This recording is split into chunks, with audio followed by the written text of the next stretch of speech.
বাংলাদেশে এবং বাংলাদেশের বাইরে পৃথিবীর বিভিন্ন প্রান্তে যেখান থেকে চ্যানেলে দেখছেন আপনাদের সকলকে সাদর আমন্ত্রণ তৃতীয় মাত্রা দেখবার জন্য 2026-2027 অর্থ বছরের প্রস্তাবিত বাজেট 9,38,000 কোটি টাকার বাজেট নিয়ে কথা হচ্ছে সংসদের বাইরে এবং ভেতরে, এবং বাজেটকে সরকার প্রবৃদ্ধি, কর্মসংস্থান ও বিনিয়োগের বাজেট হিসেবে তুলে ধরছে। কিন্তু ব্যবসায়ীরা কি সেই বার্তাটা পাচ্ছেন? রপ্তানি, শিল্পায়ন, গাড়ি খাত, কর নীতি এবং ক্রয় ক্ষমতার বাস্তবতা নিয়ে আজকের এই আলোচনা করবার জন্য আমার সঙ্গে স্টুডিওতে রয়েছেন আমার বারবাস আছেন বারবিটার প্রেসিডেন্ট এবং এবিসিসিআই সাবেক পরিচালক, সার্চ চেম্বারেরও তিনি সদস্য ছিলেন এবং বাংলাদেশের জাপানিজ ইনভেস্টরদের উপদেষ্টা হিসেবে কাজ করছেন, জাপান সরকার কর্তৃক সম্মানিত, সম্রাট কর্তৃক সম্মানিত ব্যক্তিত্ব আব্দুল হক আমার ভাই। আমার ডানে রয়েছেন Bangladesh knit and manufacturers and export association BKM এর প্রেসিডেন্ট এবং একই সঙ্গে এক্সপোর্টার্স অ্যাসোসিয়েশন বাংলাদেশেরও প্রেসিডেন্ট মোহাম্মদ হাতেম। স্বাগত আপনাদের দুজনকে তৃতীয় মাত্রায়। আমি আব্দুল হক, আপনার কাছ থেকে একটু প্রথমে বুঝতে চাইব যে সামগ্রিকভাবে এই বাজেটকে ব্যবসা বান্ধব না রাজস্বমুখী বাজেট বলে মনে হচ্ছে আপনার কাছে, না কোনোটাই না, না দুটোই? শুধু দর্শক শ্রোতাদের পৃথিবীর যে প্রান্ত থেকে আপনারা দেখছেন সবাইকে সালাম, আদাব, শুভেচ্ছা জানাই। অ্যাকচুয়ালি দেখেন, যেটা মাননীয় অর্থমন্ত্রী আগে বলেছিলেন যে একটা বিপর্যস্ত অর্থনীতি এবং বিধ্বস্ত ব্যাংকিং খাত দিয়ে উনি শুরু করেছেন, এবং তিনি বলছেন যে 2 বছর উনি সময় চাচ্ছেন একটা স্বাভাবিক অবস্থায় আসতে। সে জায়গায় দায়িত্ব নেওয়ার পরে মাত্র 3 মাসের মধ্যে একটা বাজেট দেওয়া কিন্তু আসলে এটা অনেক বড় চ্যালেঞ্জিং ব্যাপার ছিল। আমার মনে হয় এবারকার বাজেটের আগে ব্যাপক সলা পরামর্শের সুযোগটাও হয়নি, সময়টা অনেক কম ছিল। তারপরেও তাদের রাজনৈতিক একটা প্রস্তুতি ছিল এবং আমি বলবো যে সব কিছু মিলিয়ে অর্থমন্ত্রী মহোদয় চেষ্টা করেছেন একটা ব্যবসা বান্ধব বাজেট দেওয়ার জন্য, এবং সেখানে ইন্ডাস্ট্রির ক্ষেত্রে আমার প্রিয় নেতা হাতেম ভাই সেটা বলবেন। আমি যেটা মনে করব যে সেটা হলো যে অনেক চ্যালেঞ্জের মধ্যে এতগুলো চ্যালেঞ্জ, একটা বিধ্বস্ত অর্থনীতি, ব্যাংকিং খাত তো লুণ্ঠিত হয়ে গেছে এবং পৃথিবীর ইতিহাসে আপনার এখানে অনেক আলোচনা আমরা করেছি, নজিরবিহীন লুণ্ঠন হয়েছে বাংলাদেশের ব্যাংকিং খাতের মাধ্যমে, এবং সেটাতে রাষ্ট্র জড়িত ছিল, তার এজেন্সিগুলো জড়িত ছিল, যেটা অনেক ভয়ঙ্কর একটা বিষয়, যেটা হয়তো 24 জুলাইয়ের কারণে হয়তো আমরা এই অবস্থা থেকে মুক্তি পেয়েছি। কিন্তু যেটা কাঙ্ক্ষিত ছিল যে ব্যাপক একটা পরিবর্তন আসবে, সে ব্যাপক পরিবর্তনের জন্য আমাদের হয়তো একটা বিপ্লবী চেতনা কাজ করেছে, যে আমরা মনে করেছি যেহেতু একটা বৈপ্লবিক কিংবা অভ্যুত্থানের মাধ্যমে সরকারের পতন হয়েছে, সরকার পরবর্তীতে এসে ব্যাপক পরিবর্তন সাধনের সচেষ্ট হবে। তো 1 বছর অন্তর্বর্তীকালে, 1 বছরের বেশি সময় অন্তর্বর্তীকালীন সরকার ছিল এবং নিয়মতান্ত্রিক পদ্ধতিতে নির্বাচিত হয়ে বিশাল ম্যান্ডেট নিয়ে কিন্তু বিএনপি সরকার ক্ষমতায় এসেছেন। আমি মনে করি তারা কোনো বিপ্লবী সরকার না, তারা কিন্তু একটা নিয়মতান্ত্রিক পদ্ধতি এসেছেন। তারা সংবিধান অক্ষুণ্ণ রেখে, সমুন্নত রেখে, আগে রাষ্ট্রপতি, প্রশাসন সব ঠিক রেখেই কিন্তু একটা নির্বাচনের দায়িত্ব নিয়ে এই যে চ্যালেঞ্জের মধ্যে বাজেটটা দিয়েছেন, সেটা কিন্তু সত্যিকার অর্থেই খুব সহজ ছিল না। তার মধ্যে রাজস্ব ঘাটতি ব্যাপক। তারপরে তারা চেষ্টা করেছেন যে সরকার হয়তো অর্থনীতির প্রবাহটাকে চালু রাখা, গ্রোথটাকে একটা টার্গেটের মধ্যে রাখা, সেই জন্য সম্ভবত তারা ধার কর্য করে হলেও বাজেটে একটা বরাদ্দ ঠিক রেখেছেন এবং টার্গেট রেখেছেন রেভিনিউর, যেটা এটা কিন্তু আমি মনে করি, আমার মনে হয় এটা চ্যালেঞ্জিং, এটা অর্জন করা প্রায় অসম্ভব বলা যেতে পারে রাজস্বটাকে। এবং রাজস্বের মধ্যেও যেমন ধরুন যে ট্রেডিশনাল সিস্টেমে রাজস্ব, আয়কর, ভ্যাট এবং আপনার কাস্টম ডিউটি, সেখান থেকেও কিন্তু আপনি সেখানে কিন্তু বড় রকমের কোনো পরিবর্তন কিংবা সংস্কার কিন্তু আমরা এখন দেখতে পাইনি। এবং সেটা না করে যদি আপনি ঠিক একই কাঠামোতে করেন, তাহলে ইনকাম ট্যাক্সের অনেক সীমাবদ্ধতা আছে, কারণ ইনকাম ট্যাক্স যে সিস্টেমে নেওয়া হয় সেটা অনেক লিকেজ হয় এবং এখানে অনেক ছড়ানো যে দরকার সেটা কিন্তু সেরকম কিছু করা হয় নাই, এবং সেটার জন্য যে এটা কর্মপদ্ধতি দরকার, একদম ঢেলে সাজানো দরকার, সেরকমটা আমরা দেখতে পাইনি। ভ্যাটের স্কোপ আসলে বেশি যদি ম্যানুফ্যাকচারিং ইন্ডাস্ট্রি কিংবা ইন্ডাস্ট্রিগুলোতে বাজারে যেভাবে আমরা যত বড় বাজার বাংলাদেশে, সেই হিসাবে কিন্তু ভ্যাটের হয়তো রোজগারটা আরও বাড়তে পারে, সুযোগ আছে কিন্তু অনেক। ভ্যাটে যদি একটা সিস্টেমকে চালু করা যেত, এস্টাবলিশ করা যেত। এখন তারপরেও এসে যেমন ধরেন আমাদের যে খুব একটা কর কিন্তু তিনি বাড়ান নাই, শুধুমাত্র আমাদের গাড়ির ক্ষেত্রে একটা কাজ করেছে। আমি গাড়ির প্রসঙ্গে পরে আসি, আমার মনে হয় গাড়ি নিয়ে আপনার কাছে, যেহেতু আপনার খাত, আমি এই বিষয়ে আপনার কাছ থেকে শুনতে চাইবো। মিস্টার হাতেম, আপনার কাছ থেকে আপনার প্রাথমিক প্রতিক্রিয়াটা আমি শুনতে চাই। যেটা সূচনায় প্রশ্ন করলাম যে বাজেটটা কি ব্যবসা বান্ধব না রাজস্বমুখী না অন্য কোনো নামে আখ্যায়িত করবেন আপনি? না, আমরা ইতিমধ্যেই আমিও হক ভাইয়ের মতো অনেকদিন পরে আপনার তৃতীয় মাত্রায় আবার আসলাম। তো আপনার দর্শক এবং আপনার চ্যানেলের কলাকুশলী সবাইকে বিকেএমইর পক্ষ থেকে, পোশাক শিল্প পরিবারের পক্ষ থেকে ধন্যবাদ। তো প্রথমেই আমি বলবো যে বাজেটটা আমরা বিকেএমইর পক্ষ থেকে এটাকে স্বাগত জানিয়েছি এবং বলেছি সন্তোষজনক একটা ভালো বাজেট।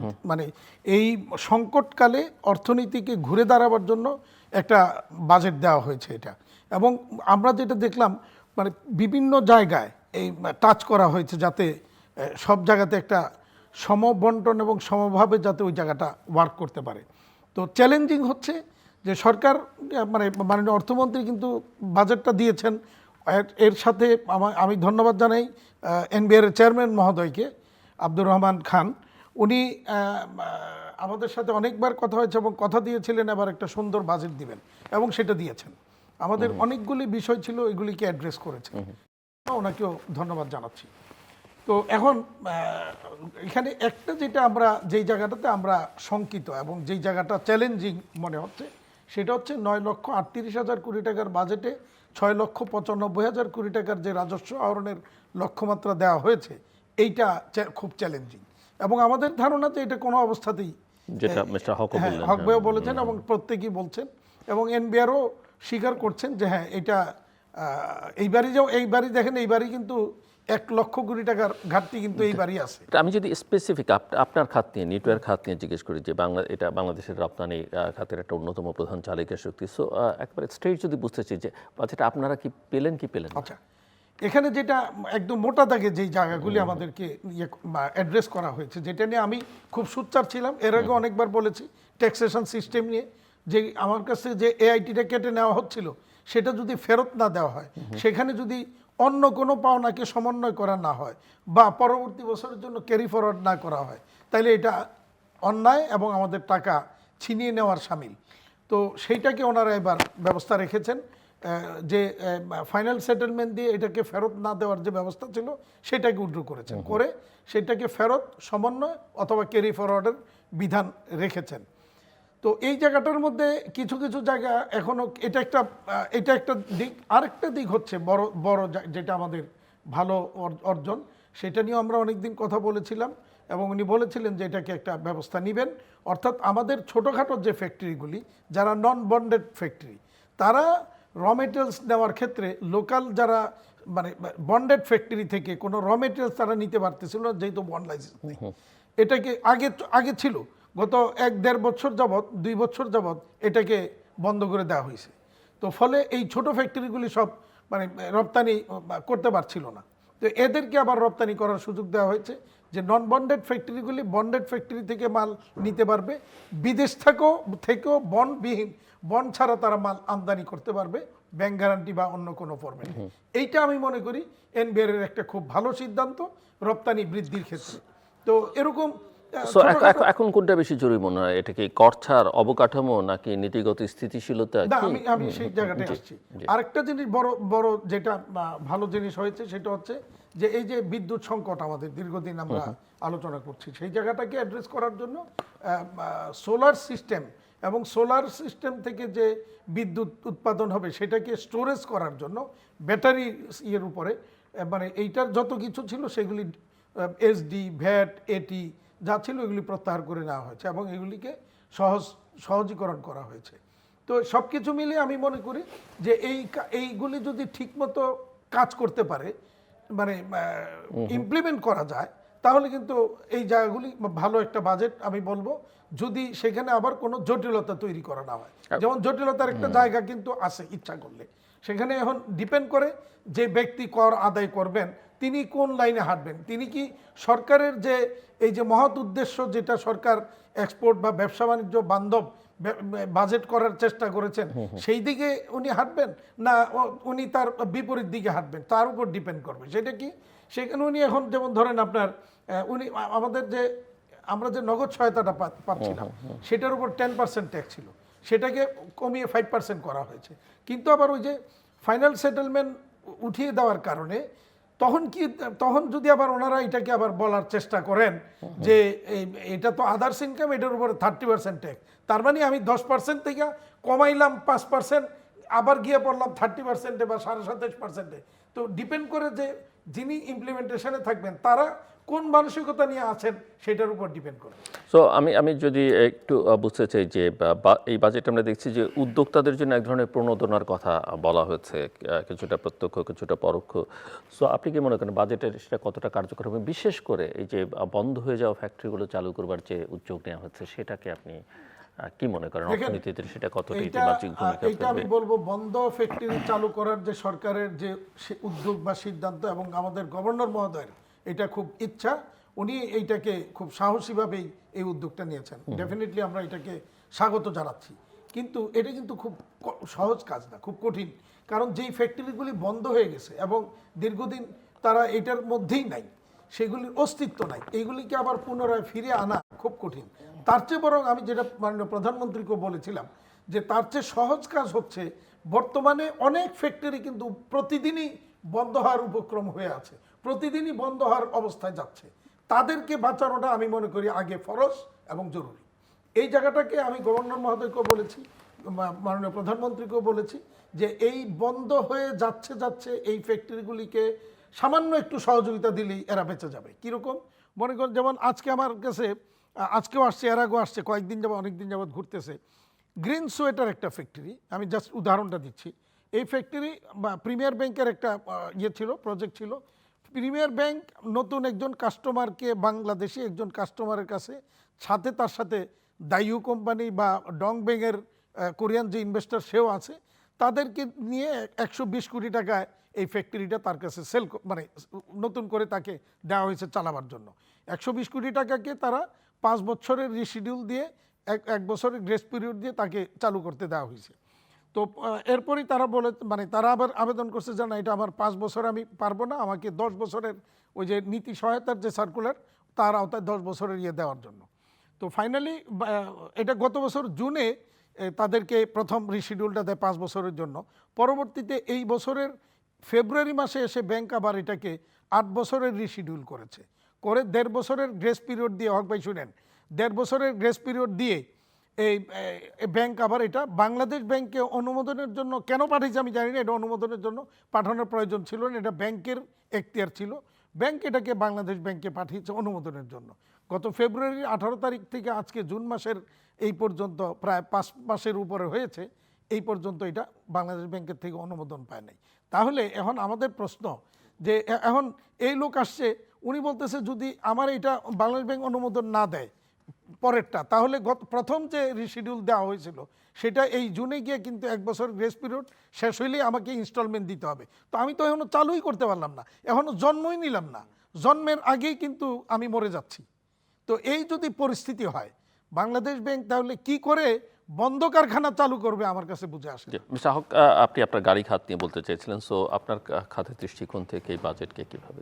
অনেক ধন্যবাদ। অ্যাকচুয়ালি দেখুন, বাংলাদেশ বিগত প্রায় 50 বছর যাবৎ বলা যেতে পারে প্রায় জাপানি প্রযুক্তি নির্ভর একটা অবকাঠামো বাংলাদেশে গড়ে উঠেছে। বিশেষ করে workshop, service, technology, technicians, investors এবং ব্যক্তি মানুষ, প্রতিষ্ঠানগুলো, এনজিও, ব্যবসা প্রতিষ্ঠান, প্রাইভেট সেক্টর, এমনকি সরকারি প্রতিষ্ঠানগুলো ও সরকারও জাপানি প্রযুক্তিভিত্তিক একটা অবকাঠামো, এবং তার কারণে আমরা কিন্তু সাংঘাতিক বেনিফিট পেয়েছি। কীরকম, যে একটা গাড়ি আপনি এখন কিনলেন, দেখা গেলো যে 25-30 বছর চলে, তার value for money, comfort, durability তুলনাহীন। তো সেটা ছিল ফসিল ফুয়েল কেন্দ্রিক, এবং ক্রমশ সেখান থেকে আমরা আপনার হাইব্রিডে আসছিলাম, যেটা অনেক কান্ট্রি কিন্তু একইভাবে যাচ্ছে। যেমন ইউকের মতো কান্ট্রি পলিসি করে নিয়েছে যে 2030 সাল পর্যন্ত এরকম, 35 সালে এভাবে করে তারা আস্তে আস্তে নতুন টেকনোলজিতে যাবে। সিঙ্গাপুরে করেছে। আমরাও সরকারকে বলেছিলাম যে আপনারা কিন্তু এইভাবে একটা পলিসিতে যান, সো দ্যাট এটা অ্যাডজাস্ট করা যায়, লোক তৈরি হয়, আমরা দেখি কি দাঁড়ায় এই গাড়িগুলো চলবে কি না, তার টেকনোলজি কেমন, ডিউরেবিলিটি কেমন ইত্যাকার আমরা যদি তৈরি করতে পারি তৈরি করলাম, অন্যথায় আমরা অ্যাডজাস্ট করি। এবং বাংলাদেশে কিন্তু টয়োটা কোম্পানি নিজে কোম্পানি খুলেছে এই কারণে যে তারা এখানে ব্যবসা করবে, ক্রমশ হয়তো সিকিডি ইম্পোর্ট করে অ্যাসেম্বলিং করবে, তারপরে ম্যানুফ্যাকচারিং করা যায় কিনা, যেটা তারা পাকিস্তানে করেছে, আসিয়ান কান্ট্রিগুলোতে করেছে। সাডেনলি যে পলিসিটা করা হলো সেটা অনেকটা 90 ডিগ্রি অ্যাঙ্গেলে আপনি বললেন যে আমি ইভিতে অনেক কমিয়ে দিলেন। ওকে, ইভিতে কমিয়ে দেওয়ার সাথে সাথে ইভি কিন্তু খুব বেশি হলে 600-700 মতো গাড়ি এসছে, কিন্তু সেখানে যেসব কোম্পানি এগুলাকে দেখাইছে এগুলো কিন্তু প্রমাণিত টেকনোলজি না, একেবারেই অপ্রমাণিত। সেখানে টয়োটা কোম্পানি আমাকে নিজে বলছে যে আমরা তোমরা কি করছো, তা আমি তো রিকন্ডিশন গাড়ি করি, তোমাদের জন্য আমি কি করতে পারি, যে না তুমি তো সবসময় সবার জন্য কথা বলো, তুমি যদি বলো যে আমরা তো এরকম এসেছি এবং এখানে হঠাৎ করে যে টোটালি ফসিল ফুয়েলকে ডিসকারেজ করা হলো, তার হাউ টু অ্যাডজাস্ট। তো ওরাও খুব হতবাক হয়েছে, আমরা নিজেরাও দেখলাম যে 1500-1600 সিসি পর্যন্ত যে গাড়িগুলো খুব বেশি চলে সেটা অনেক ডিউটি বাড়িয়ে দেওয়া হয়েছে। একদিকে ইভিতে কমিয়ে দেওয়া হলো, এদিকে আগেরটা না রেখে আগের থেকেও বাড়িয়ে দেওয়া হলো। এটা কিন্তু আমি মনে করি যে খুব সুচিন্তিত হয়নি, এখানে কিন্তু একটা বৈষম্য তৈরি হলো। বাজেটে যে এবারে শুল্ক কর কাঠামো যেটা, সেটাতে গাড়ির দাম বাড়বে না কমবে? বাড়বে, হ্যাঁ বাড়বে। Electric এবং vehicle ছাড়া, একই সঙ্গে যদি কিছু আমি গাড়ি আছে যেমন আরেকটা প্রশ্ন করি যে মধ্যবিত্তের সামগ্রিকভাবে এই বাজেট দেখে অনেকে আশঙ্কা করছেন যে তার ক্রয় ক্ষমতা কমেও যেতে পারে। কমেছে, হ্যাঁ কমেছে কমেছে। তার, তো এবং সেক্ষেত্রে আবার গাড়ির বাজারে কিভাবে কি প্রভাব পড়বে? সো কমেছে একদিকে যে কর, তার প্রমাণ অন্যদিকে হলো, মধ্যবিত্তের ক্রয় তার প্রমাণ ক্ষমতা। হলো দেখেন 25 সালে মাত্র 9400 গাড়ি রেজিস্ট্রি হয়েছে বাংলাদেশে, যেটা এর আগে ছিল 25,000-এর মতো 3-4 বছর আগে। সেটা আপ ট্রেন্ড ছিল, মানে ক্রমশ, কিন্তু হঠাৎ করে গত কয়েক বছর সেটা কমে আসলো। এটা কিন্তু একটা মারাত্মক বিষয় যেটা দেশে এরকমভাবে ড্রাস্টিক্যালি কমে, যেখানে 25,000 থেকে আপনি 9400, তার মানে অলমোস্ট 1/3 দিকে চলে আসলো। এটা কি তাহলে মানুষের ক্রয় ক্ষমতা কমে গেল, নাকি ইনফ্লেশনের কারণে, ডলার বৃদ্ধির কারণে আমরা অ্যাডজাস্ট করি না ডিউটি ট্যাক্সগুলো একই রকম রাখাতে? আমরা বলছিলাম যে আপনারা মানুষকে কিনতে দেন, কিনতে দিলে কি হবে, তার নিরাপত্তা বাড়বে, আপনার রেভিনিউ বাড়বে, বাজারটা বড় হবে। বাজারটা বড় হলে আমরা কিন্তু বিনিয়োগকারীদের আনতে পারতাম। 10,000, 15,000, 20,000 গাড়িতে কিন্তু কোনো মানে ম্যানুফ্যাকচারিংয়ের কোনো সুযোগ নাই। ম্যানুফ্যাকচারিং করতে গেলে সরকারি স্টাডি করে বের করেছে 1 লক্ষ গাড়ি একটা বাজার হতে হয়। তাহলে 60%, যেমন সাউথ আফ্রিকার উদাহরণ হলো, তারা 1 লক্ষ গাড়ির বাজার 60% ইম্পোর্ট করে এবং 40% তৈরি করার আর ইম্পোর্টের ব্যবধান 49% ডিউটি। আর আমাদের এখানে 83% ডিফারেন্স করা হয়েছে সিকিডির সাথে বিল্ট আপ গাড়ির। এইটা 22 সালে করেছে। এটা হতবাক করার মতো যে এত সুবিধা যে দিল, এই বেনিফিটটা পাচ্ছে কে? এটা কি জনগণ পাচ্ছে? এটা কি কোনো ইন্ডিভিজুয়াল? আমরা যেমন আমাদের প্রায় 1400 মেম্বার আছে, কিন্তু নতুন গাড়ির ক্ষেত্রে তো একজন, তারা একচ্ছত্র মালিকানা। ফলে এইখানে আমার মধ্যবিত্ত কিন্তু এখন এই বাজেটের কিছু দিক আপনারা দুজনেই প্রশংসা করেছেন। কোন অর্থনীতিবিদ এটাকে স্বাধীনতা উত্তর বাংলাদেশের সবচেয়ে চিন্তাশীল বাজেট বলেছে, কেউ কেউ বলেছে বয়ান খুব ভালো। সো আমি আপনার খাতের মধ্যে যদি আরেকটু থাকি, যে পরিবহন এবং ব্যক্তিগত যে যানবাহন খাত আছে, এর জন্য দীর্ঘমেয়াদী কোনো নীতিগত দিক নির্দেশনা? দীর্ঘমেয়াদী আমাদের প্রত্যাশা ছিল যে there should be a long term policy, যেটা আমরা বিনীতভাবে আমাদের অভিজ্ঞতার আলোকে বলেছিলাম। আমাদের অভিজ্ঞতা আমরা দেওয়ার চেষ্টা করেছি, কিন্তু আনফর্চুনেটলি আমরা কিন্তু সেরকমভাবে মনে হয় বলতে পারি নাই, কিংবা সেরকম কনসালটেশন অথবা আমাদের হাতেম বাইরে যে ফেডারেশন চেম্বারটা অকার্যকর হয়ে আছে, ওইসব কারণে খুব জোরে সোরে ফোরামগুলোতে কিন্তু পরামর্শগুলো যেতে পারে নাই। সরকারও সময় পায় নাই, কিন্তু দেখা গেল যে সরকার ইভির ব্যাপারে অনেক বেশি আগ্রহী হয়েছে। এটা আমরা অ্যাপ্রিসিয়েট করি যে ঠিক আছে, হতে পারে ফুয়েল ক্রাইসিসের কারণে হয়তো মাননীয় প্রধানমন্ত্রী নিজে এগুলো দিকে আগ্রহ প্রকাশ করেছেন, সেটা ভালো, সেটা আপনি পরীক্ষা করেন। কিন্তু যেটা এস্টাবলিশড আছে, যেমন হাইব্রিড কিন্তু খুব প্রমাণিতভাবে চলছিল, তো হাইব্রিডকে কোনো সুবিধা দেওয়া হয়নি, বরং 2% ডিউটি আরডি বাড়িয়ে দেওয়া হয়েছে প্লাগ ইন হাইব্রিডকে। আমি মনে করি আপনি অনুষ্ঠানের মাধ্যমে আজও বলবো যে এখানে চিন্তার সুযোগ আছে। প্লাগ ইন হাইব্রিড কিন্তু হাইব্রিডের চেয়ে এফিসিয়েন্ট না, বরং তেল খরচ এটাতে আরও বেশি হয়, কিন্তু প্লাগ থেকে চার্জ দেওয়া যায়। বাট নর্মাল হাইব্রিড যেটা, সেটা কিন্তু অনেক এফিসিয়েন্ট এবং প্রমাণিত। বিলিয়ন্স ট্রিলিয়ন্স অফ ডলার ব্যয় করে এই পর্যায়ে এসছে, এবং জাপানি গাড়ির প্রযুক্তিতে আমরা যে আছি সেখানে যদি এটাকে প্রাধান্য দেওয়া হতো তাহলে কিন্তু বাংলাদেশের জন্য ভালো হতো। এখনও আমি মনে করি যে মাননীয় অর্থমন্ত্রী নিজেও একজন ব্যবসায়ী এবং তিনি বাণিজ্যমন্ত্রী ছিলেন। আমি মনে করি এই জায়গাটা অ্যাডজাস্টমেন্টের সুযোগ আছে, যেটা তিনি এবং সরকার উন্নত বিশ্বকে দেখে, ব্রিটেনকে দেখে, যাদের মার্কেট হচ্ছে প্রায় 10 লক্ষ গাড়ির বাজার, সিঙ্গাপুরকে দেখে আমরা অ্যাডজাস্টটা করতে পারি। আপনি ইলেকট্রিককে প্রাধান্য দেন, বাট এইটাকে একদম ডিসকারেজ করে মেরে ফেলার কিন্তু কোনো দরকার নেই। মিস্টার মোহাম্মদ হাতেম, আমরা বাংলাদেশের ব্যবসা বাণিজ্যের আলোচনার মধ্যে সবসময় cost of doing business, is of doing বিজনেসের ইস্যুটা আছে। এগুলো একটা জটিল, যে জায়গাগুলো বাংলাদেশের ব্যবসাকে ক্ষতিগ্রস্ত করছে তার মধ্যে ব্যাংকিং খাতের দুর্বলতা, ঋণের উচ্চ ব্যয়, উচ্চ সুদের হার, ডলারের চাপ। সো এই জায়গায় আসলে কোনো দিক নির্দেশনা বা এই প্রবলেমগুলো সলভ করার কোনো লক্ষণ বা দিক নির্দেশনা আছে কিনা, এবং এইরকম একটা পরিস্থিতিতে আসলে বিনিয়োগ, কারণ বিনিয়োগ ছাড়া তো সরকারের একটা বড় টার্গেট হচ্ছে কর্মসংস্থান, তো বিনিয়োগ ছাড়া তো কর্মসংস্থান হবে না। তো সেই বিনিয়োগ পরিস্থিতিটাও আসলে কিভাবে উন্নত করবার দেখেন, চেষ্টা? আমরা বাজেটের ভালো দিকগুলি কিন্তু আমরা অ্যাপ্রিসিয়েট করেছি বা করব, কিন্তু একটা জায়গায় আপনি যেটা এখন বললেন যে ব্যাংকিং খাতের যে সংস্কার বা ব্যাংকিং খাতের যে সংকটগুলি, এইগুলি সমাধানের তেমন কোনো খুব একটা দিক নির্দেশনা বাজেটের মধ্যে কিন্তু নেই। এবং আমরা ব্যবসায়ীরা কিন্তু সবচেয়ে বেশি এই মুহূর্তে গত 2-3 বছর যাবৎ বলবো যে আমরা সবচেয়ে বেশি সংকট ফেস করছি কিন্তু ব্যাংকিং খাত নিয়ে। এবং যে পরিমাণ অসহযোগিতা চলছে, আপনি দেখবেন গত 3 বছরে প্রায় 400-র মতো ফ্যাক্টরি আমাদের বন্ধ হয়েছে। আপনি যদি অ্যানালাইসিস করেন, তদন্ত করেন, গিয়ে দেখবেন এর অন্তত 80% ফ্যাক্টরি বন্ধ হয়েছে ব্যাংকের অসহযোগিতার কারণে। সামান্য একটু নীতি সহায়তা, সামান্য একটু সহযোগিতা এবং কথায় কথায় তাকে সকল কিছু বন্ধ করে দেওয়ার কারণেই মূলত ফ্যাক্টরিগুলো বন্ধ হয়েছে। এরকম আরও অনেকগুলো উদাহরণ, যেমন আরেকটা উদাহরণ যে আমি গ্রিন সোয়েটারের উদাহরণটা দিয়েছিলাম, আরেকটা উদাহরণ দিচ্ছি। এক ফ্যাক্টরি আসছে, তার বায়ার মাল নিয়ে পেমেন্ট করে নেয়, এই কারণে তার একটা শর্টফল তৈরি হয়েছে, ব্যাক টু ব্যাকের দায় পরিশোধ করতে পারছে না, ওভারডিউ হয়েছে। ওভারডিউ হওয়ার পরে তার সকল প্রকার কার্যক্রম ব্যাংক বন্ধ করে দিয়েছে। তো বন্ধ করে দেওয়ার পরে তখন সেই ফ্যাক্টরির মালিক গিয়া ব্যাংকের কাছে আবেদন করলো, আমার তো আপনার এখানে বিল্ড আপ করা এফডিআর আছে, সেখান থেকে আমার যে দায়টা 7.5 কোটি বা 7 কোটির মতো, এইটা আপনি পরিশোধ করে দেন, দিয়ে আমাকে অন্তত ফ্যাক্টরিটা চালু রাখার ব্যবস্থা করেন, আমার ব্যাক টু ব্যাক দেন। তাকে ব্যাক টু ব্যাক দেওয়া হয় নাই। গতকাল আমি তার ওই ব্যাংকের এমডিকে ফোন করে বলেছি যে আপনি এইটা একটু দেখেন, কারণ তার টাকা দিয়েই এটা পরিশোধ করে তাকে চলমান রাখেন। তার আরও মর্গেজ আছে, তার জায়গা জমিন মর্গেজ দেওয়া আছে, তার বিপরীতে তাকে ওই ব্যাংকিং যে ফ্যাসিলিটিটা, ব্যাক টু ব্যাক ফ্যাসিলিটিটা, এটা বহাল রাখেন। প্রয়োজনে তাকে কিছু লিমিট কমাই দেন, দিয়ে অন্তত তাকে বাঁচায় রাখেন। এটা নিয়ে সে গত 6 মাস যাবৎ ঘুরতেছে, পাচ্ছে না। তো এই ব্যাংকগুলি নানাভাবে ফ্যাক্টরিগুলিকে অসহযোগিতা করছে, কথায় কথায় কাজ বন্ধ করে দিচ্ছে। 15 আজকে আরেকজন আসছে, তাকে একটা রিশিডিউল করে দিছে 15% ইন্টারেস্ট রেটে। তো 15% ইন্টারেস্ট রেটে কাউকে যদি রিশিডিউল করে, ও তো টাকা দিতে পারবেই না। এবং সে আসছে, সে গত 5 বছরে 5.5 কোটি টাকার মতো দিছে, তারপরেও নাকি 6.5 কোটি টাকা তার ইয়েটা ছিল।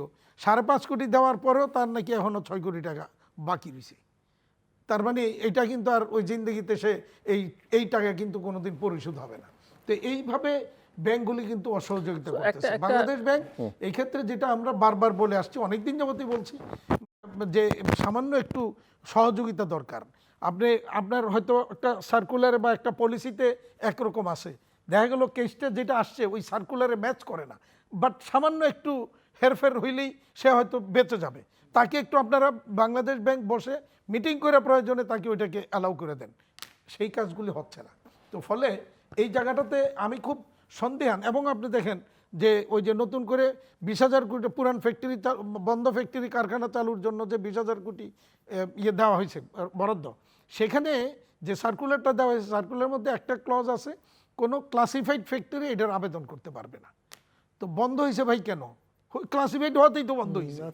তো এখন যদি ক্লাসিফাইড হয়ে গেলে যদি আবেদনই করতে না পারে, তো কোনো এই উদ্যোগটাই পুরোটাই ভেস্তে যাবে। So আপনারা ব্যবসায়ী নেতারা প্রায়শই বলে থাকেন যে বাংলাদেশের নীতির চেয়ে নীতির ধারাবাহিকতা এটা অনেক বেশি গুরুত্বপূর্ণ লং টার্ম প্ল্যানিং এর জন্য। সো বর্তমান পরিস্থিতিতে সেই ধারাবাহিকতা দেখছেন কি না? এই জন্য আমরা স্পেশালি আবারও ধন্যবাদ দেই অর্থমন্ত্রী মহোদয়কে এবং এনবিআর এর চেয়ারম্যানকে। আমরা যেটা বারবার বলে আসছিলাম, যে কোনো একটা পলিসি অন্তত 5 বছরের জন্য মিনিমাম ফিক্সড করবেন, এইটা এবার করা হয়েছে। এটার জন্য ওনাদেরকে ধন্যবাদ। মানে বাজেটে অনেকগুলি ভালো দিক আছে, দু একটা জায়গায় কিছু অস্পষ্টতা রয়েছে, এইগুলি আমরা এনবিআরকে আমি আবার লিখিতভাবে পাঠিয়েছি। তো এখন দেখা যাক, যদি ওনারা ফাইনালি বাজেটটা 30 তারিখে তো বাজেট পাস হবে, তার আগে যদি এই জায়গাগুলিকে সংশোধন করে নেন, আমার মনে হয় এর চেয়ে ভালো বাজেট এই বিগত 20-25 বছরে আর কোনোটা হয় নাই বা হবে না। মিস্টার আব্দুল হক, আপনি বলবেন। এবং তরুণদের নিয়ে যেহেতু আপনি কথা বলেন সব সময়, আমি একটু কর্মসংস্থান সৃষ্টির ক্ষেত্রে বাজেট কতটা সহায়ক বলে মনে হচ্ছে, এবং একই সঙ্গে একটু বুঝতে যাব তরুণদের জন্য এই বাজেট কোনো বার্তা দিচ্ছে কি না? দেখুন, অ্যাকচুয়ালি তরুণরা কিন্তু, আমি সবসময় তরুণদের ব্যাপারে আশাবাদী। কারণ হলো তরুণরা না হলে কিন্তু এই যে পরিবর্তন হলো, বাংলাদেশে ঘুরে দাঁড়ানোর চেষ্টা করছি আমরা, এটা কিন্তু আমি শ্রদ্ধাভরে স্মরণ করি আমাদের 71 সাল থেকে শুরু করে এ পর্যন্ত তরুণরা যে উদ্যোগ নিয়েছে, প্রাণ দিয়েছে, তারাই কিন্তু বাংলাদেশের, নতুন বাংলাদেশের আমি বলবো যে ফাউন্ডার, কিংবা তাদের রক্তে কিন্তু করে। এবং 24-এর এই রক্তপাত যদি না হতে, রক্তের ধারায় তারা যে প্রাণ দিয়ে প্রমাণ করলো, তাতে গিয়ে হয়তো আমরা আশাবাদী হয়েছি, কোটি কোটি মানুষ বেরিয়ে আসছে এবং সেখানে একটা সরকারের পতন হয়েছে। কিন্তু কি প্রত্যাশায় সেখানে আমি মনে করি যে তরুণদের, বর্তমান সরকারের অন্যতম দায়িত্ব হচ্ছে তরুণদের মাইন্ডসেট চিন্তা করা, যে তারা কি চেয়েছে, তারা কি দিতে পারছে। যেমন আমি খুব ছোট্ট করে বলি যে শিক্ষার ক্ষেত্রে কিন্তু ব্যাপক পরিবর্তন দরকার, যেটা বহুকাল আগে থেকে বলছিলাম। এবং এই শিক্ষাকে পরিবর্তন করে কিন্তু আজকের মডার্ন চীন এ জায়গায় এসছে এবং ভিয়েতনাম এ জায়গায় এসছে। 150 বছর আগে জাপানও কিন্তু শিক্ষাকে প্রথম পরিবর্তন শুরু করেছিল, কর্ম, ধর্ম এবং বিজ্ঞান প্রযুক্তিগত সামর্থ্য তৈরি করেছে। কোরিয়া ফলো করে মাত্র 50 বছরে আগে শুরু করেছে, আজকে এই জায়গায় এসছে। আমি মনে করি যে সরকারকে প্রথমে শিক্ষার ক্ষেত্রে এটা রাতারাতি হওয়ার মতো বিষয় না, মিনিমাম 2-1 বছরের প্রোগ্রাম নিয়ে সরকারকে করতে হবে। Best practice of the world সব চিন্তা করে অনেক কিছু, অনেক ক্যারিকুলাম ছুঁড়ে ফেলে দিতে হবে। এতগুলো বিশ্ববিদ্যালয় আমাদের কোনো দরকার নাই, কিন্তু বরং স্পেশালাইজড ইনস্টিটিউশন, বেসিক এডুকেশনের মধ্যে জোর দেওয়া। এবং আমি অল্প সময় তো এটা বলা সম্ভব না, আমি হয়তো ওই দিন আমরা একটা শিক্ষার উপরে আলোচনা করতে পারি। এবং সে তরুণদেরকে আপনি যদি আস্থায় নেন, তাহলে শুধু বাংলাদেশের ভবিষ্যৎ আছে, নাহলে কিন্তু কোনো ভবিষ্যৎ নাই। কারণ আমরা বস্তা পচা, আমরা যেসব অন্যায় করেছি, অবিচার করেছি, যেভাবে ব্যাংক লুণ্ঠন করেছি, পৃথিবীর ইতিহাসে এরকম আছে কিনা আমার প্রশ্ন। পৃথিবীর ইতিহাসে যে এইভাবে একটা রাষ্ট্র, সরকার তার ব্যাংক খুলে দিল, নতুন ব্যাংক করে দিল, এবং তারা মিলে অলিগার্ক তৈরি করলো, দানব তৈরি করলো, ক্রনিক ক্যাপিটাল তৈরি করলো, এমন আমলাতন্ত্র তৈরি করলো, এমন পুলিশ বাহিনী তৈরি, এমন সামরিক, এমন বেসামরিক, এমন বিচারক, যে সবাই মিলে পাচারের মধ্যে লেগে গেল। এটা তো মারাত্মক ভয়াবহ বিষয়। আমি আপনাকে, যেহেতু আমি তরুণদের ব্যাপারে আমি অত্যন্ত আবেগপ্রবণ, আমি মনে করি তারাই একমাত্র আমাদেরকে ভবিষ্যৎ দিতে পারে। সেখানে বাজেটে কিন্তু একটা জিনিস আজকের অনুষ্ঠানের মধ্যে আমি বলবো যে সরকারকে অঙ্গীকার করতে হবে, যেটা অর্থমন্ত্রী মহোদয় বলেছেন, একটু করে বলেছেন যে সরকার কোনো সুবিধাবাদী তৈরি করবে না। তার মানে কি সরকার ক্রনিক ক্যাপিটালিজম থেকে বেরিয়ে আসবে, তৈরি করবে না? এটার অঙ্গীকার চাই। তার মানে কি সরকার অলিগার্ক তৈরি করবে না? এটার অঙ্গীকার চাই। তার মানে কি সরকার, যদি সরকার শহীদদেরকে কিংবা যাদের প্রাণের বিনিময়ে আজকে ক্ষমতা এসছে, পালাবদল হলো, তাদেরকে যদি সরকার স্বীকৃতি দেয়, তাহলে তাকে জাতীয় পুঁজির দর্শন দিতে হবে। যে জাতীয় পুঁজি মানে কি? অলিগার্ক তৈরি করা, দানব তৈরি করা, এমন ইন্ডাস্ট্রি তৈরি করা যে দেশ থেকে সব পাচার করে নিয়ে যাবে। চীনের মতো কান্ট্রি যদি naked official quote and quote policy তৈরি করতে পারে, যে যাদেরকে উন্মোচিত করো, নেকেড করে দাও কারা পাচার করছে, সে কি সরকারে আছে, সে কি রাজনীতিতে আছে, সে কি ব্যবসায়ী আছে, সবাই কিন্তু তারা উন্মোচন করেছে। আমার মনে হয় সরকারকে কিন্তু এরকম কিছু পলিসি লাগবে, এবং ডেফিনেটলি তরুণ প্রজন্মের জন্য নতুন পুঁজির দর্শন, a new philosophy for younger generation or future generation, এই ক্যাপিটালিজমটা কিরকম হবে? মিস্টার হাতেম, একটা বড় চ্যালেঞ্জ আছে এলডিসি গ্রাজুয়েশন, এবং বাংলাদেশ সরকার ইলেকশনের পরপরই নতুন সরকার তারা 3 বছর সময় চেয়েছে। হয়তো 3 বছর পাওয়া যাবে না, কিছুটা সময় হয়তো পাওয়া যাবে, কিন্তু আমার প্রশ্ন আপনার কাছে যে বিশেষ করে আপনাদের খাত বা পোশাক খাত যে চ্যালেঞ্জের মুখে পড়বেই উত্তরণের পরে, এলডিসি উত্তরণের পরে, বাজেটে তার কোনো প্রস্তুতি দেখা যাচ্ছে কিনা? এই জায়গাটাতে বাজেটের প্রস্তুতি বলতে আমরা যেটা চাই, আমরা যেটা মাননীয় প্রধানমন্ত্রীকে বলেছি যে আমাদেরকে যেহেতু এখন এলডিসি গ্রাজুয়েশন পিছানোর একটা উদ্যোগ হয়েছে, আমরা আশাবাদী যে এটা 3 বছর হবে, না হইলেও আশাবাদী আমরা। হ্যাঁ, যাই হোক, তো আমরা কিন্তু এখনো বসে আছি। আমাদেরকে কিন্তু এখনই উদ্যোগ নিতে হবে, একটা পরিকল্পনা, একটা রোডম্যাপ তৈরি করতে হবে যে আমরা প্রথম 1 বছরে কোন কোন জায়গাগুলি অ্যাড্রেস করব, কোন জায়গায় মানে এলডিসি গ্রাজুয়েশনে যেতে হলে কোন কোন জায়গাগুলি আমাদের ঠিক করতে হবে, নতুন করে অ্যাড্রেস করতে হবে। তো ওই প্রথম বছর কি হবে, দ্বিতীয় বছর কি হবে, তৃতীয় বছর কি হবে, এই জায়গাগুলি আমাদেরকে ঠিক করতে হবে, 1 নম্বর। 2 নম্বর হচ্ছে যে আমাদেরকে এখনই উদ্যোগ নিতে হবে এই আমাদের ইউরোপিয়ান কান্ট্রিগুলির সাথে বা আদার্স যে কান্ট্রিগুলিতে আমাদের মেজর এক্সপোর্ট ডেস্টিনেশন কান্ট্রি, তাদের সাথে আমাদের একটা এফটিএ, ফ্রি ট্রেড এগ্রিমেন্টটা আমাদেরকে খুব জরুরি ভিত্তিতে উইদাউট এনি ডিলে এখনই শুরু করতে হবে। পারলে গতকালকে থেকে শুরু করা উচিত, মানে এরকম আর্জেন্ট। এই জায়গাটাতে কিন্তু আমরা এখনও কিন্তু মানে বিলম্ব হচ্ছে এই জায়গাটায়। এটা যদি না করতে পারি, দেখতে দেখতে ওই 2 বছর 3 বছর যদি পিছায়ও ওই সময় দেখতে দেখতে পার হয়ে যাবে, তখনও গিয়ে দেখা যাবে যে আমরা প্রস্তুত না। একটা একটা প্রশ্ন যে আমরা তো প্রবৃদ্ধির একটা টার্গেট ধরা হচ্ছে, কিন্তু আমরা জানি প্রবৃদ্ধির সঙ্গে কর্মসংস্থানের সঙ্গে বিনিয়োগ একটার সঙ্গে ইন্টারলিঙ্ক। তো এই জায়গায় সামগ্রিকভাবে এই যে বিনিয়োগ পরিস্থিতি, বিনিয়োগ পরিবেশ, কর্মসংস্থান, প্রবৃদ্ধি, এই প্রবৃদ্ধির টার্গেটটা বাস্তবসম্মত মনে হচ্ছে? আমার কাছে এটা বাস্তবসম্মত মনে হয় নাই, কারণ হচ্ছে বিনিয়োগের পরিস্থিতি বা পরিবেশ এখনো আমাদের এখানে নাই, কিন্তু তৈরিও হয় নাই, এবং নাই অনেকগুলি কারণে। যেমন ধরেন আমার জ্বালানি সংকট আছে, বিদ্যুৎ সংকট আছে, অবকাঠামোর নানা রকমের সংকট রয়েছে, ব্যাংকিং খাতের যে লুটপাট হয়েছে সেখান থেকে ব্যাংকগুলি এখনও সোজা হয়ে আসতে পারে নাই, এবং ব্যাংকিং খাতের এই চরম অসহযোগিতার মধ্যে বিনিয়োগ আমার মনে হয় না খুব একটা হবে বলে মনে হচ্ছে না। আর বিনিয়োগ না হইলে পরে সেখানে নতুন করে কর্মসংস্থানগুলো খুব ডিফিকাল্ট হয়ে যাবে, এবং অর্থনীতি এইবার হয়তো এটা ঘুরে দাঁড়াবার কিছু ক্ষেত্র তৈরি হতে পারে পরবর্তী বছর, যেটা অর্থমন্ত্রী মহোদয় বলেছেন যে সময় দেওয়া দরকার। ডেফিনেটলি আমি মনে করি যে সময় দেওয়া দরকার, অন্তত 2-3 বছর পরে গিয়ে বলা যাবে পরিস্থিতি কোন দিকে আসছে বা পরিবর্তন হলো কিনা। তবে আমরা আশাবাদী যে এই সরকারের সময় অতীতেও আমরা দেখেছি যে বাজেটগুলি হয়েছে, বা সাইফুর রহমান সাহেব যে বাজেটগুলি অতীতে দিয়েছিলেন, সেগুলি মানে বিনিয়োগ এবং ব্যবসা বান্ধব, ব্যবসার জন্য ভালো, বিশেষ করে আমাদের রপ্তানি খাতের জন্য বেশ ভালো কিছু উদ্যোগ আগে ছিল আমরা দেখেছি। তো সেই কারণে এই সরকারের প্রতি আমরা, আর যেহেতু আমাদের অর্থমন্ত্রী মহোদয় আগে বাণিজ্যমন্ত্রী ছিলেন, ব্যবসায়ী ছিলেন, এখন যিনি বাণিজ্যমন্ত্রী তিনিও একজন আমাদের কাতারের মানুষ ছিলেন, তো সুতরাং আমরা খুব আশাবাদী যে ভালো কিছু হবে। মিস্টার আব্দুল হক। জি, আমার মনে হয় যেমন সরকার বিনিয়োগের ক্ষেত্রে কিন্তু বেশ কিছু উদ্যোগ নেওয়ার চেষ্টা করছেন, সমাজ সাপেক্ষভাবে যদিও। যেমন ধরেন ফ্রি ট্রেড জোন চিন্তা করছে, মানে চট্টগ্রাম উপকূলে কিংবা মাতারবাড়ি কেন্দ্রিক যদি হয়, আমি মনে করি যে it's a very good idea. যদি এটাকে চীনের ধারায় কিংবা যেটা আমাদেরকে জাপানিরা কিন্তু 73 সালে পরামর্শ দিয়েছিল, যেমন শেনজেন ইকোনমিক জোন যা করেছে একটা বিশাল অঞ্চল নিয়ে, যেটা প্রেসিডেন্ট জিয়াউর রহমান সাহেব পরে ইপিজি করেছেন, এক্সপোর্ট প্রসেসিং জোন, খুব সমাদৃত হয়েছিল। যদি এখন এসে কিন্তু এগুলো অনেক দুর্নীতি কিংবা আগের মতো অত এফিসিয়েন্ট নাই, বাট ফ্রি ট্রেড জোন চিন্তা করে যদি আমরা একটা টোটালি একটা আলাদা বিনিয়োগকারীদেরকে দিতে পারি।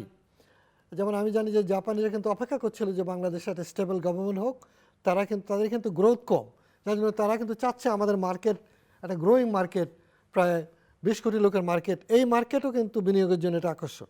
বাট সেটার ক্ষেত্রে দারিদ্র্য বিমোচন, মধ্যবিত্ত বাড়ানো, আমাদের টার্গেট থাকা উচিত যে আমরা আগামী 10 বছরে অন্তত 1 লক্ষ গাড়ির বাজার তৈরি করব, তাহলে অটোমোবাইল ইন্ডাস্ট্রিরও একটা কিন্তু পরিবেশ তৈরি হবে। আদারওয়াইজ কিন্তু যতই বলেন এগুলো হবে না। আবার অটোমোবাইল ইন্ডাস্ট্রির সিস্টেম হচ্ছে কম্পোনেন্ট তৈরি করা, পার্টস আগে তৈরি করতে হয়, গাড়ি কিন্তু আগে তৈরি হয় না, গাড়িতে হাজারো কম্পোনেন্ট লাগে। ফলে এইসব জায়গায় চিন্তার ব্যাপার আছে। চিন্তার জন্য আমি বলবো যেমন সরকারের যে দুর্বলতাটা বাংলাদেশে আপনার এখানে বিগত 30 বছর অনেক আলোচনা করেছি, সলা পরামর্শের প্রক্রিয়া কিংবা গণতন্ত্রের রিয়েল ইনস্টিটিউশনাল একটা স্ট্যান্ডার্ড, যেমন ধরেন জাপানে সরকারের প্রতিটা এজেন্সিতে মিনিস্ট্রিতে পলিসি কাউন্সিল আছে, প্রত্যেকটা পলিসি কাউন্সিলের মাধ্যমে কিন্তু সেটেল হয়। এটা কিন্তু একটা, যেমন চীনে কিন্তু সেটা আরও স্ট্রংলি তারা এক্সপিরিয়েন্সগুলোকে সমন্বয় করে, যদিও এটা কমিউনিস্ট কান্ট্রি। ধরেন ভিয়েতনাম কিন্তু বাংলাদেশের প্রয়াত অর্থমন্ত্রী আমাদের শামস কিবরিয়া সাহেব কিন্তু ওনার হাত দিয়ে কিন্তু ভিয়েতনামের মার্কেট ইকোনমির পলিসি তৈরি করা। সেখানে বিশ্বের অনেক ইকোনমিস্টরা জড়িত ছিল, বাট তারা কিন্তু মার্কেট ইকোনমিকে রিয়েলি ধারণ করেছে যে বাজার অর্থনীতি মানে কি। আমাদের মতো হাফ বাজার অর্থনীতি, হাফ আবার নিয়ন্ত্রণ, হাফ আবার এতগুলা 50টা 80টা মিনিস্ট্রি, এরকম কিন্তু না। এটা দিয়ে কিন্তু আপনি পারবেন না। ফলে বিনিয়োগকারীদের জন্য অন্যতম বাধা হচ্ছে আমাদের বিউরোক্রেটিক এই যে বাধাগুলো, ইনস্টিটিউশনাল যে সংকট। এটার জন্য আমরা অনেক বলেছি যে আপনারা অন্তত বিনিয়োগের জায়গাটাতে এটা সহজীকরণ করেন, ওয়ান স্টপে আপনার ইনভেস্টমেন্টের সলিউশন করেন, যেটা ভিয়েতনাম করেছে, জাপানকে দেখে, জেট্রোকে দেখে, মালয়েশিয়া করেছে, তারপরে কোরিয়া করেছে, কোট্রা। আপনাকে এটা আবিষ্কার করার দরকার নেই। এবং বর্তমান যে আমি মনে করি আমাদের হাতে বারো আজকে ওনার মাধ্যমে আমি বলতে চাই যে যেহেতু বর্তমান বাণিজ্য মন্ত্রী একজন ব্যবসায়ী, তারা কিন্তু এই জায়গাটায় অন্তত ব্যবসা কেন্দ্রিক বিনিয়োগ কেন্দ্রিক এরিয়াটাতে একটা ব্যাপক পরিবর্তন আনতে পারেন। যে সরকার সবটা যদি নাও করে, তাহলে কিন্তু বিনিয়োগের পরিবেশটা ইমপ্রুভ করবে। আমার যে তরুণেরা যাকে আমি ব্যবসা করতে দিতে চাই, আমি মনে করি ট্রেড ডিপার্টমেন্টটা অনেক দেরি হয়ে গেছে করার। ট্রেড ডিপার্টমেন্ট দরকার ছিল। যেমন আপনি ইম্পোর্টও প্রমোট করতে হবে, কিন্তু নট অনলি এক্সপোর্ট। কেন? যে তুমি ব্রাজিলে যাও, এটা আমদানি করো, সরকার গবেষণা করে বাইর করবে, আপনাকে বলবে তুমি ব্রাজিল থেকে এটা আনো, মালয়েশিয়াতে এটা আনো, সংযোগ করো, 2%, 3%, 5% ভ্যালুয়েশন করে রপ্তানি করো। আমার কিন্তু ব্যাপক রপ্তানি দরকার। এবং আমার যে প্রতি বছর যে 22 থেকে 25 হাজার লোক যে বাজারে আসতেছে, তাকে আপনি কী চাকরি দেবেন? আপনি তো 2200 লোককেও চাকরি দিতে পারছেন না। তো সরকার চাকরি দেবে? কি চাকরি দেবে? সরকার কত লোককে চাকরি দিতে পারে? আপনি তো চাকরি দেবে প্রাইভেট সেক্টর, সরকার ফ্যাসিলিটেটিং করবে। এই ফ্যাসিলিটেশনের জায়গাটা সরকারকে বুঝতে হবে যে সরকার কিন্তু জব ফ্যাসিলিটেট করতে পারে। সরকার ক্রিয়েট করতে গেলেই কিন্তু চতুর্থ শ্রেণী কর্মচারী, বিশাল মাথাভারী প্রশাসন, অনেক মিনিস্ট্রি, নতুন নতুন সব অথরিটি তৈরি করছে। রোড সেফটি অথরিটি এটা তৈরি হচ্ছে, ঢাকা ট্রান্সপোর্ট কোঅর্ডিনেশন অথরিটি এটা বসে আছে, কোনো কাজ কিন্তু নাই। বিআরটি এর উপরে হাজারো আপনার অভিযোগ, সেগুলো কিন্তু পরিবর্তন দরকার ছিল। আমরা মনে করি মাননীয় প্রধানমন্ত্রী যেহেতু বিলাতে ছিলেন বহু বছর, বিলাতের ঢঙ্গ যদি করেন তাহলে কিন্তু আমরা অনেক এগিয়ে যেতে পারবো। এই পরিবর্তনগুলো, এই করাপশানগুলো দূর করা। আমার মনে হয় যে এখানে সবচেয়ে বড় কথা সরকারের আগ্রহ আছে, উই অ্যাপ্রিসিয়েট। সময়টা অনেক কম পেয়েছে, কিন্তু সামনের সময়গুলোতে প্রতিটা পদক্ষেপ আমাদের ফেডারেশন চেম্বারকে যত শীঘ্র সম্ভব অ্যাক্টিভেট করে দেওয়া হোক, তাহলে ব্যবসায়ীদের চিন্তা চেতনাগুলো কালেকটিভলি আমরা দিতে পারি। এখানেও কিন্তু অনেক কলোসাল ড্যামেজ হয়ে গেছে, কলোসাল অনেকগুলো পলিসি হয়েছে যেখানে সত্যিকার অর্থে ব্যবসায়ীদের কোনো ইনপুট নাই। এবং এই যে বর্তমান প্রধানমন্ত্রী দায়িত্ব নিলেন, আজও পর্যন্ত বড় কোনো কনফারেন্স ব্যাপক ব্যবসায়ীদের সাথে হয় নাই। এবং ইউনূস সাহেবের সরকার তো ব্যবসায়ীদেরকে পছন্দই করতেন না, তিনি এনজিও টাইপের দিয়ে চালিয়েছেন। বর্তমান সরকারকে বড় বড় ইন্ডাস্ট্রিদেরকে ডেকে, যাদের মধ্যে অনেক অলিগার্ক আছে, যারা সরকারের আশীর্বাদ পেয়ে, বিশেষ সুবিধা পেয়ে, ভূমি পেয়ে, নদী দখল, সমুদ্র খাল দখল করে কিন্তু অনেক আছে। আমি মনে করি যে একটা ক্লিয়ার ইন্ডিকেশান দিতে হবে। আজকে আপনার অনুষ্ঠানের মাধ্যমে বলি, সেটা হচ্ছে জাতীয় পুঁজির দর্শনটা কী হবে। No oligarch, no crony capital, তরুণদের জন্য, নতুন উদ্যোক্তা শ্রেণীর জন্য এই বার্তা দিতে হবে। এবং সেই পলিসিটা এই বাজেটে হয়তো নাই, কিন্তু আগামীতে হবে, সে অঙ্গীকারটা আসতে হবে। হাতে আগামী 1 বছরের দিকে যদি আপনাকে তাকাতে বলি, তাহলে ব্যবসায়ীদের সামনে সবচেয়ে বড় ঝুঁকি কি?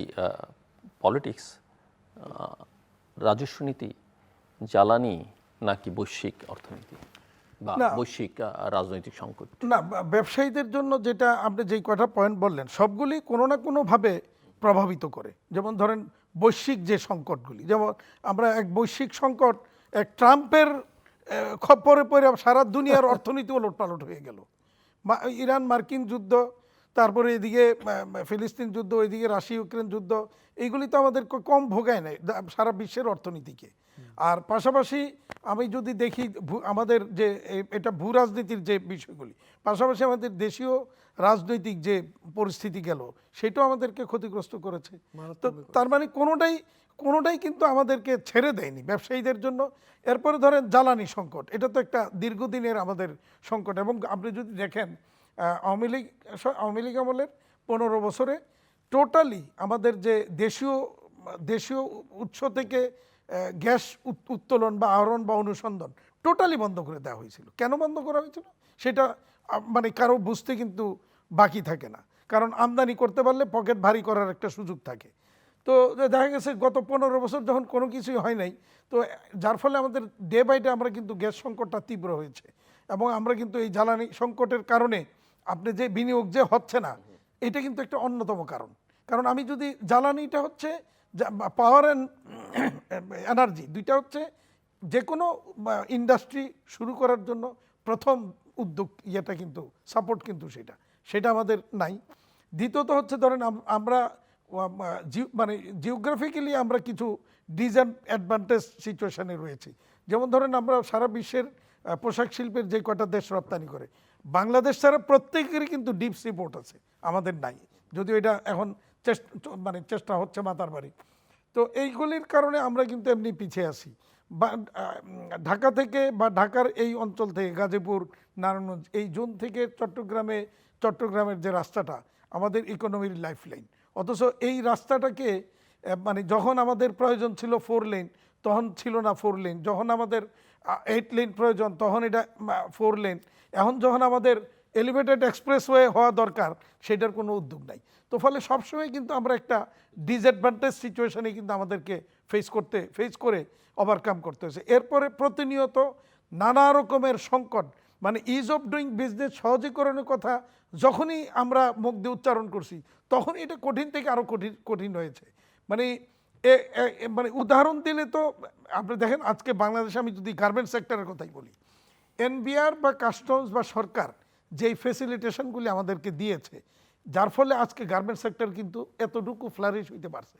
আবার আমরা যদি দেখি যে কাস্টমসের যে পরিমাণ অত্যাচার, যে পরিমাণ মানে আমাদেরকে নানাভাবে মানে সংকটে ফেলেছে, এইটাও কিন্তু আজকে আমাদের এগিয়ে যাওয়ার পথে একটা অন্তরায় নানাভাবে। আপনি যেমন একটু উদাহরণ দিই আপনাকে, আমরা ওই গ্লোবাল সল্ট আমরা ইম্পোর্ট করি, আমাদের এটা ডাইয়ে এটা লাগে। তো এটা বাণিজ্য মন্ত্রণালয় থেকে বা কোথাও থেকে একটা সার্কুলার গেছে যে এটা যাতে টেস্ট করে আমাদেরকে ছাড়া হয়, ভালো কথা, আমাদের কোনো আপত্তি নেই। আমরা গ্লোবাল সল্টের নাম দিয়ে মানে অন্য কোনো সল্ট আনি, সোডিয়াম ক্লোরাইড আনি কিনা বা অন্য কিছু নিয়ে আসি কিনা, এটা টেস্ট করবে, আপত্তি নেই। কিন্তু তার মানে কি আপনি আমার মালটাকে 1 মাস 15 দিন 20 দিন ফেলে রেখে আটকে রেখে আমার প্রোডাকশান হ্যাম্পার করবেন, আমার পোর্ট ড্যামারেজ করাইবেন, এরপরে আপনি টেস্টের রিপোর্ট আইনা এরপরে ছাড়বেন? এটা তো না। আপনি আমার স্যাম্পল রেখে দেন, দিয়ে আমার মালটা রিলিজ করে দেন। মানে এতটুকু মানে এই যে ফ্যাসিলিটেশনটা, এই মানসিকতাই অনেকের মধ্যে নাই, যার কারণে আমরা কিন্তু নানাভাবে নিগৃহীত হচ্ছি। আরেকটু উদাহরণ দিই, আমার এক ফ্যাক্টরির মালিক, তার 3 কন্টেনার মাল 100% লোকাল মেটেরিয়াল দ্বারা তৈরি পণ্য বিদেশে রপ্তানি করছে। রপ্তানি সিঙ্গাপুর পর্যন্ত ফিডার ভেসেল যাওয়ার পরে সে টের পাইল সে মানে একটা বাটপারের খপ্পরে পড়ছে, মালটা নিয়ে পেমেন্ট পাবে না। সে সিঙ্গাপুর থেকে মালটা ফেরত আনলো, আসার পরে 6 মাস পরে আমার কাছে আইছে, ততক্ষণে তারা চেষ্টা করে চট্টগ্রাম পোর্ট থেকে মালটা রিলিজ করতে পারেনি। কাহিনী কি, মানে চিটাং কাস্টম হাউস বলতেছে যে তার যখন মালটা শিপমেন্ট গেছে তখন তার বন্ড লাইসেন্স ছিল না, কিন্তু যাওয়ার পরে 15 দিন পরে তার বন্ড লাইসেন্স হয়ে গেছে, এখন আসলে তো মালটা বন্ডের মধ্যে ঢুকবে। তাহলে এই মাল তো বন্ডের মধ্যে ঢুকলে এটা না যায় জিনিস, এটা ঢুকতে পারবে না। এই যে মানসিকতা, এই কারণে তার এটা দিল না। আমি অনেক দিন এটা নিয়ে দেন দরবার তদবির করে এনবিআর থেকে এটা ওনারা সহযোগিতা করলেন, করে নির্দেশনা দিলেন মাল রিলিজ করার জন্য। তো রিলিজ করতে গিয়ে দেখে তার 1 কোটি 5 লাখ বা 3 লাখ এরকম তার পোর্ট ড্যামারেজ আর কন্টেনার ড্যামারেজ হয়েছে। এবার নৌ পরিবহন মন্ত্রণালয় দৌড়ে শুরু হইলো। ওখানে গিয়ার পরে আমি সাগর সাহেব নৌ পরিবহন মন্ত্রণালয়ের দায়িত্বে, ওনারে অনুরোধ করে তাকে 50% পোর্ট ড্যামারেজ মাফ করাই দেওয়া হইলো। মাফ করার পরে তার যখন সে এটা নিয়ে গেছে চট্টগ্রাম বন্দরে, যাওয়ার পরে বলতেছে যে আপনার এই কপি দেওয়া হবে না, মন্ত্রণালয়ের কপি আমাদের কাছে আসতে হবে। তো মন্ত্রণালয়ের কপি কবে যাবে, উনি ওকে রেলি খোঁজ দেয়, আসে নাই। তো যেদিন মন্ত্রণালয়ের কপি গিয়ে পৌঁছলো, তাকে টাইম দিয়ে দিছে 1 মাসের মধ্যে তার মাল রিলিজ করতে হবে, মন্ত্রণালয় টাইম দিয়ে দিছে। তো যেদিন গিয়ে পৌঁছলো সেদিন হলো 31 দিন। তো 1 মাস পার হয়ে গেছে। এখন চট্টগ্রাম বন্দর বলছে যে না, আপনার তো 1 মাসের টাইম দিছিল, একদিন পরে এসেন, হবে না। এরপরে সে এখনো পর্যন্ত এটার পিছনে ঘুরতেছে, তার এই মাল রিলিজ করতে পারে নাই। তো এই যে অসহযোগিতা, পদে পদে অসহযোগিতা, তাহলে কিভাবে আমরা ব্যবসা করব, কিভাবে ফ্যাসিলিটেশন হবে? জি, আমার মনে হয় যে যেহেতু এই পরিসরে আমরা আলোচনা করি, জাতীয় টপ প্রায়োরিটিগুলোই আমরা এখানে অল্প সময়ের মধ্যে আলোচনা করা উচিত। আমি মনে করি যে সরকার অল্প সময়ের মধ্যে যে বাজেটটা দিয়েছে, চেষ্টা করেছে তারা, যদি সময়টা যথেষ্ট ছিল না, কিন্তু যেটা করা দরকার যে এর পরবর্তী সময়ে আমরা কন্টিনিউয়াসলি সংস্কারগুলো করা দরকার, অপ্রয়োজনীয় প্রকল্প কিংবা পরিহার করা উচিত। এবং একটা আগের সরকার যে প্রকল্পগুলো করেছে তার কতগুলো খুব বেশি প্রয়োজন, যেগুলোকে আমরা অ্যাভয়েড করতে পারি কিনা, এবং শুধুমাত্র গ্রোথকে প্রাধান্য দিয়ে নয়, বরং রিয়েলিটিকে প্রাধান্য দিয়ে, যেটা মানুষের জীবন, অর্থনীতি এবং বিনিয়োগে প্রভাব বিস্তার করে, সেটাকে প্রায়োরিটিতে রেখে শিক্ষা, স্বাস্থ্য এবং অবকাঠামো, both physical and soft. Soft মানে হলো শিক্ষা, ফিজিক্যাল মানে যেমন বিদ্যুৎ, জ্বালানি, যেটা হাতেম ভাই যথেষ্ট বলেছেন। আপনি কোনো ইন্ডাস্ট্রি হবে না যদি আপনি প্রতিযোগিতামূলক অবস্থানে না থাকেন। তাহলে সরকারের সবচেয়ে বেশি প্রায়োরিটি দেওয়া উচিত। বার্মা যেমন আমাদের বঙ্গোপসাগরে কিন্তু গ্যাস পেয়েছে, তা আমরা বসে আছি কেন? কেন আমরা এতদিন করি নাই? এটা কলোসাল ক্ষতি করেছি কিন্তু আমরা। এগুলার পেছনে কে ছিল? কেন তারা বাংলাদেশকে আগাতে দিল না কিংবা নিজস্ব সামর্থ্য তৈরি করলো না? এটা কিন্তু যেটা জিয়াউর রহমান সাহেব কিন্তু অল্প সময়ের মধ্যে 3.5 বছরে উনি কিন্তু বাখরাবাদ গ্যাস নিজস্ব প্রযুক্তিতে, নিজস্ব কন্ট্রাক্টর দিয়ে চট্টগ্রামের ওই নদীর ব্যাপারে কর্ণফুলি পানি নিতে পেরেছে। কোনো বিদেশি কন্ট্রাক্টর ছিল না, আমি সাক্ষী। কর্নেল আকবর সাহেব তখন এই জ্বালানি মন্ত্রী ছিলেন, তাঁবুতে গিয়ে থাকতেন কাজকে অগ্রগামী করার জন্য। তো বর্তমান সরকারের জন্য চ্যালেঞ্জ হবে জ্বালানি, এবং যেগুলো এক্সপেন্সিভ করে ফেলা হয়েছে, বিদ্যুৎ ইত্যাকার, এগুলো কিন্তু আমাদের জন্য মারাত্মক ক্ষতিকারক। এবং এমন সব কোম্পানিকে এলএনজি আমদানি করতে দিয়েছে যেটা তাদের অলিগার্ক, তাদেরই সমর্থনের গ্রুপ, এবং তাদেরকে দিতে গিয়ে তারা এইসব গবেষণাগুলো করে নাই, এবং তার মূল্য দেবে এন্টায়ার কান্ট্রি। এবং আমরা গিয়ে আমাদের এন্টায়ার মানে সাধারণ জনগণ থেকে এই শিল্প বাণিজ্য সবটা কিন্তু ক্ষতিগ্রস্ত হবে যদি আমরা নিজস্ব জ্বালানির উৎস না খুঁজি। এবং আমি বলবো যে 1 নম্বরে অগ্রাধিকারের ভিত্তিতে জ্বালানি এবং অবকাঠামোর ব্যাপারে, যেমন ঢাকা চট্টগ্রাম ইকোনমিক করিডোর, যদি আমরা পদ্মাতে না গিয়ে এটাতে যেতাম ওই টাকা দিয়ে, তাহলে কিন্তু আজকে বাংলাদেশের অন্তত 3 to 4% গ্রোথ এটা নিশ্চিত করত। এবং ঢাকা চট্টগ্রামের ইকোনমিক করিডোরে অনেক ইন্ডাস্ট্রিয়ালাইজেশন হতে পারত, আমাদের দক্ষতা বেড়ে যেত। অর্থাৎ এইটাকে এখন কিন্তু সরকার নিজস্ব টাকায় করা খুব কঠিন। তারা এটাকে বিওও অথবা বিওটিতে গ্লোবালি কিন্তু এটা আমি মনে করি যে ইনভেস্টমেন্টটা হতে পারে, কারণ এটা লাভজনক হবে।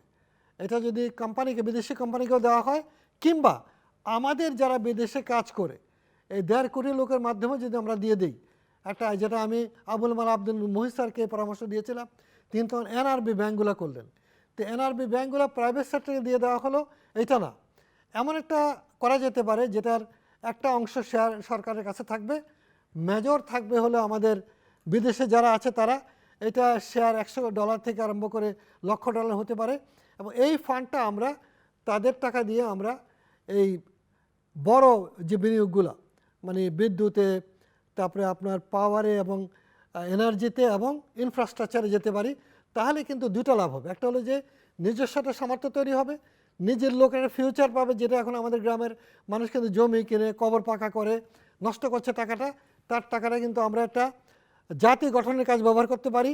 এবং যদি তারা না থাকতো তাহলে যেভাবে লুণ্ঠন হয়েছিল বাংলাদেশ কিন্তু বহু আগে দেউলিয়া হতো শুধু তাদের কারণে। এবং অন্তর্বর্তীকালীন সরকারের সময় তারা যে ব্যাংকিং খাতের যে মারাত্মক বিপর্যয় থেকে যে একটা গ্রুপ যেভাবে প্রতি ডলারে 5 টাকা 7 টাকা 10 টাকা পর্যন্ত লাভ করেছে, সেটাকে বন্ধ করার কারণে কিন্তু এই মুহূর্তে আমরা টিকে আছি। অর্থাৎ ব্যাংকিং খাত, ইনফ্রাস্ট্রাকচার এবং দুর্নীতির ব্যাপারে কঠোর হস্ত।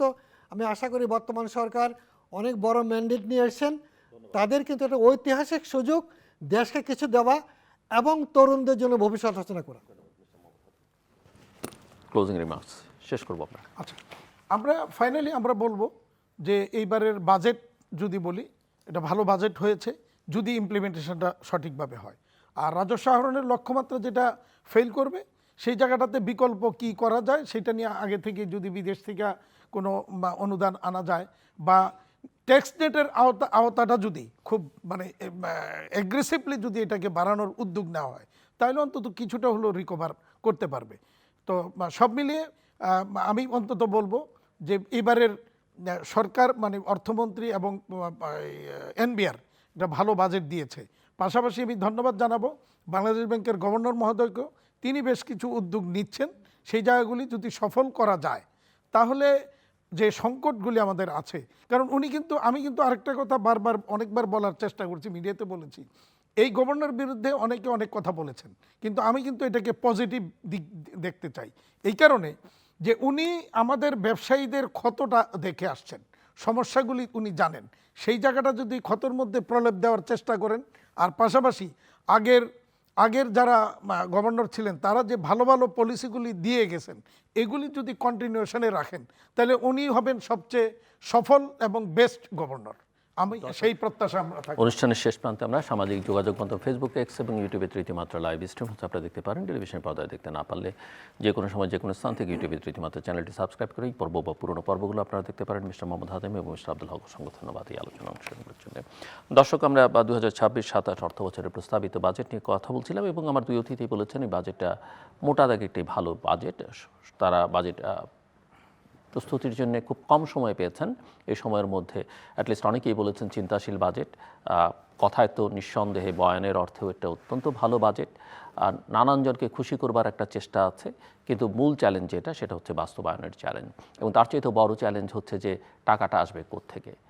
রাজস্ব আহরণের যেসব খাত দেখিয়েছেন, তারা যে টার্গেট দেখিয়েছেন, রাজস্ব বোর্ড এখন পর্যন্ত তার অতীতের টার্গেটও ফুলফিল করতে পারেনি, কখনোই পারে না সেই অর্থে। কাজেই এটা একটা অসম্ভব বলে মনে হচ্ছে। এই চ্যালেঞ্জটা বড় চ্যালেঞ্জ। একদিকে দেশীয় সূত্র থেকে এবং বাইরের সূত্র থেকে যে ঋণ করবার লক্ষ্যমাত্রা নির্ধারণ করা হচ্ছে, সেটাও আসলে দেশের অর্থনীতির জন্য, বেসরকারি খাতের জন্য খুব কল্যাণকর কিছু হবে বলে মনে হয় না। এবং বাইরে থেকে যে অর্থ তারা আশা করছেন সেটাও বর্তমান বৈশ্বিক বাস্তবতায় কতটা সম্ভব হবে সেটা নিয়ে অনেকেই প্রশ্ন তুলেছেন। তবে এর মধ্যে মূল কথা যেটা, সেটা হচ্ছে যে কথার চেয়ে কাজটা, কথা কম, যেমনটা প্রধানমন্ত্রী কথা কম বলেন, কাজের দিকে মনোযোগ অনেকেই বলে থাকেন। আমরাও আশা করব যে পুরো সরকারই যেন কথার চেয়ে কাজে বেশি মনোযোগ হয়, বাস্তবায়নের দিকে মনোযোগ বেশি দেন, অগ্রাধিকার নির্ধারণ করতে হবে। আমার অতিথিরা বলছিলেন অনেক সময় যে প্রকল্প নির্ধারণে কোন প্রকল্প আমি আগে করব, কোনটা পরে করব, আমার প্রয়োজন আছে কিনা সেটা বিবেচনা করা, অপচয় যেভাবে কমানো সম্ভব সেদিকে মনোযোগ দেওয়া, এবং দুর্নীতিটাকে যতটা কমিয়ে আনা যায় সেই চেষ্টাটা দিকে মনোযোগ দিতে হবে। আমাদের সঙ্গে থাকবার জন্য অসংখ্য ধন্যবাদ। আপনাদের সবার জন্য শুভকামনা।